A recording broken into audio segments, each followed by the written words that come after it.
করছি আল্লাহ পাক যেন সবার রোজাকে কবুল করুন, আমিন। আমি একটা প্রসঙ্গে আলোচনা করতে চাই, যেটা বিশেষ করে আমাদের মুমিন জীবনের অত্যন্ত গুরুত্বপূর্ণ ইবাদত, তারাবির নামাজ। এই তারাবির নামাজে যে হাবিব সাহেবরা কোরআন শরীফ তেলাওয়াত করেন, এই কোরআন শরীফ তেলাওয়াতে অনেকের গতিটা একটু বেশি হয়ে যায়। অনেকে এমন ভাবে তেলাওয়াত করেন যেন কোরআন শরীফে তাজবিদের কোনো দরকারই পড়ে না। এই ধরনের খুব দ্রুত গতি, অর্থাৎ 4G 5G গতিতে পড়ে, উঠে যেভাবে গাছ চিবিয়ে খায়, ঠিক সেইভাবে যেন উঠে গাছ চিবিয়ে খাওয়ার মতো তাদের অবস্থা।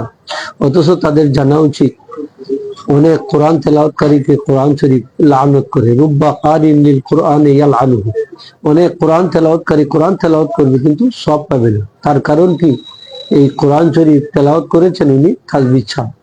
কোরআন শরীফের হরফের প্রত্যেকটা হরফের হক রয়েছে। হক কি? হক হচ্ছে যে হরফের মাখরাজ, সিফত, লকব ইত্যাদি সহ কোরআন শরীফ তেলাওয়াত করা, মদ, গুন্না, পুর, বারিক ইত্যাদি সহকারে কোরআন শরীফ তেলাওয়াত করা। তো অনেকে দেখা যায় যে কোরআন শরীফ তেলাওয়াত করেন, এদিকে তেমন কোনো ভূক্ষেপ করেন না। কিছু বোঝা যায়, কিছু বোঝা যায় না। গুনগুন গুনগুন শব্দ দিয়ে পড়েন, একবারে শেষের শব্দটা শুধু বোঝা যায়, উলাইকা হুমুল মুফলিহুন। ওই টান দিলেন, বোঝা গেল মনে হয় রুকুতে যাবে, কিন্তু এর আগে যা তেলাওয়াত করছেন কিছুই বোঝা যায়। এইরকম তেলাওয়াত করলে সওয়াব হবে কিনা? হ্যাঁ, এখানে একটা প্রশ্ন। এরকম তেলাওয়াত করলে এখানে সওয়াব হবে না, কারণ আপনি হরফের হক আদায় করেন। সুতরাং যারা খতম তারাবি পড়বেন, হাবিব সাহেব এইভাবে যাচাই বাছাই করে রাখবেন, যারা তরতিল সহকারে কোরআন শরীফ তেলাওয়াত করেন, বিশেষ করে কেরাতে হদরিয়া দ্রুত পঠন, এটা তারাবির নামাজে জায়েজ আছে। আপনারা এদিকে লক্ষ্য রাখবেন যে হাবিব সাহেব একটু দ্রুত পড়বে, কিন্তু তাজবিদের একটু টাচ থাকবে, তাজবিদকেও সাথে নিয়ে পড়তে হবে। এজন্য আমরা যদি এই বিষয়টা একটু ভালো করে ফলো করি, তাহলে আশা করা যায় আমাদের তারাবির নামাজটা শুদ্ধ হবে।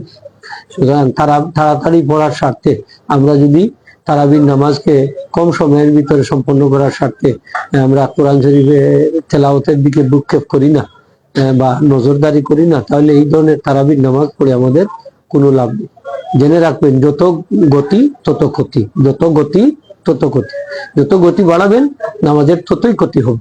এই ধরনের নামাজকে ফেরেশতারা কাপড় যেটা আমরা ভাঁজ করি, সেই রকম ভাঁজ করে মুসল্লির মুখে ইটা মেরে চলে যাবেন। বলবেন যে নিক্ষেপ করে, মুখে নিক্ষেপ করে তারা চলে যাবেন যে তোমার নামাজ তুমি নিয়ে যাও। এই ধরনের নামাজের আল্লাহর কোনো প্রয়োজন নেই। সুতরাং এই ধরনের নামাজ পড়ে কি লাভ?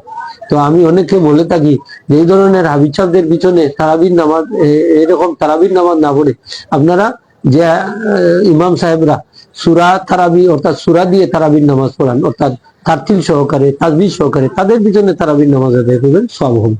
কিন্তু এইভাবে আপনারা খুব দ্রুত গতিতে তারাবির নামাজ পড়বেন, 20 মিনিটে 20 রাকাত, হ্যাঁ, এরকম নামাজ পড়বেন, পড়ে কোনো লাভ নেই, কোনো লাভ নেই, সব হবে।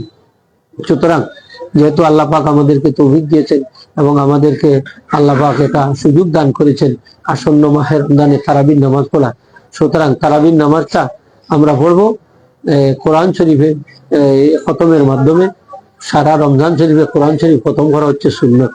এখন যদি আপনি নাই পারেন, অর্ধেক পড়েন, অসুবিধা কি? তারতিল সহকারে অর্ধেক পড়েন, তাও তো সুন্নত আদায় হবে। সুতরাং আমরা মুমিন ভাই বোন সবার প্রতি আমরা উদাত্ত আহ্বান জানাবো, তারা যেন তারাবির নামাজে যখন কোরআন শরীফ তেলাওয়াত হয়, এটা যাতে তাজবিদ সহকারে হয়, এদিকে একটু লক্ষ্য রাখবেন। আর দ্বিতীয় একটা প্রসঙ্গ আমি উল্লেখ করতে চাই, যে হাবিব সাহেবদের বয়সের দিকে লক্ষ্য রাখবেন।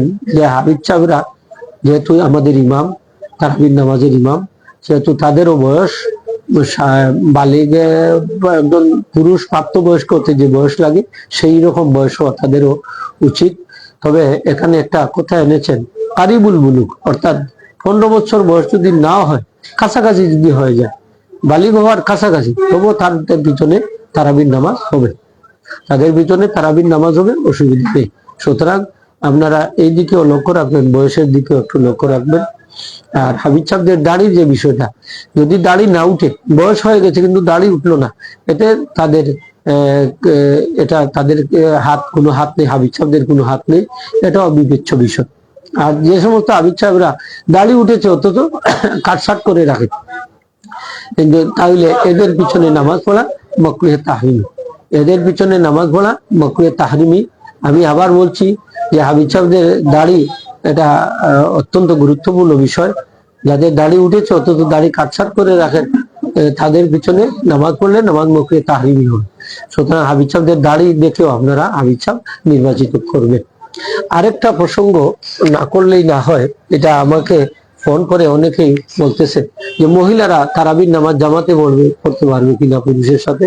না, মহিলারা তারাবির নামাজ জামাতে পড়তে পারবে না, এমনকি অন্যান্য ফরজ নামাজও জামাতের সাথে পড়তে পারবেন না, মাকরুহে তাহরিমি। যে কোনো নফল নামাজই জামাতের সাথে মহিলারা পড়া মাকরুহে তাহরিমি, মাকরুহে তাহরিমি। সুতরাং বাড়িতে অনেক মহিলারা জড়ো হয়, একজন পুরুষের অধীনে তারা তারাবির নামাজ পড়ে, এটাও মাকরুহে তাহরিমি। মহিলারা যদি একাকী তারাবির নামাজ পড়ে এতে তাদের সব বেশি হবে। তারা যদি একাকী ঘরে তারাবির নামাজ পড়ে তাহলে এতে তাদের তারাবির নামাজের সব বেশি হবে। সুতরাং বেশি সওয়াবের স্বার্থে যদি আমরা গুনাহ করে ফেলি তাহলে এটা আমাদের জন্য উচিত নয়। মা বোনেরা যেন এই দিকটা লক্ষ্য রাখেন, তারা যেন তারাবির নামাজ জামাতে না পড়েন, বাড়িতে একাকী পড়বেন, সব বেশি হবে। আল্লাহ পাক সকলকে বুঝার তৌফিক দান করুন। আর আসন্ন মাহে রমজানে যেন সঠিকভাবে ইবাদত বন্দেগী করার আমাদের সবাইকে আল্লাহ তৌফিক দান করুন। আমাদের তারাবির নামাজ, আমাদের রোজা, আমাদের ইফতারি, আমাদের ছোটখাটো ইবাদত বন্দেগী যেন আল্লাহ পাক কবুল করেন। আমি আল্লাহ দরবারে এই কামনা রেখে আমার সংক্ষিপ্ত বক্তব্য এখানে শেষ করছি। সবাই ভালো থাকুন, সুস্থ থাকুন। আল্লাহ পাক সবাইকে নেক আমলের তৌফিক দান করুন। আমাদের সবার জন্য দোয়া করুন, আমরা সবার জন্য দোয়া করব। ওয়া মা আলাইনা ইল্লাল বালাগ। আসসালামু আলাইকুম ওয়া রাহমাতুল্লাহি ওয়া বারাকাতুহু।